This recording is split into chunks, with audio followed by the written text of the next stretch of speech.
it's wires.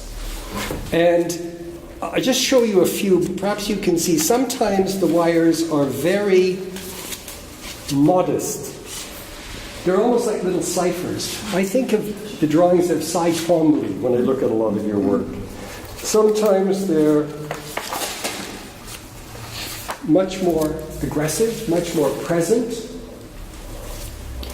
I find the wires always look dangerous.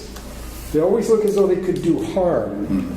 There are currents in the wires. It looks as though people could be electrocuted at any moment.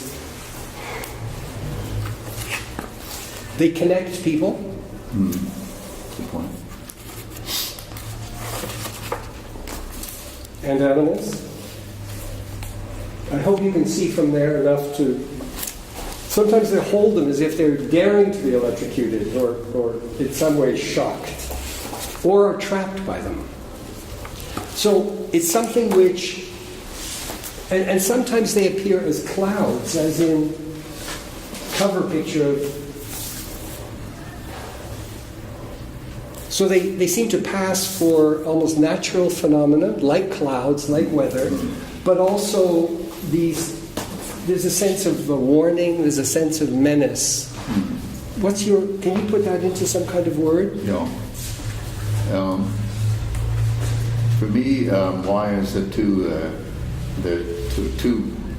concepts of wires. And, simply put, one is a formal meaning. So if you look at the wires, they're sort of like lines in a Moreau painting or Twombly painting. They're connectors of forms. They're lines that connect one piece, one segment of the photograph to the other segment of the photograph. Now, in painting, I think you can get away with just a line, just a drawn line. It's a line drawn by the artist.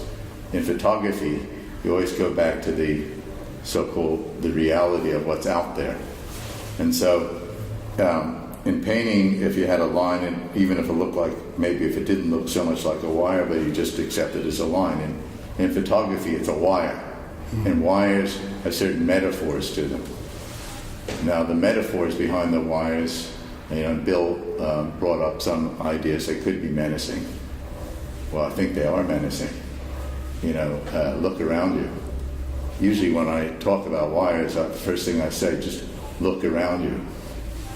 They're everywhere. I think you can't drive around this country without probably one kilometer without seeing something to do with a wire. It might be a micro connector, it might be a light bulb, it might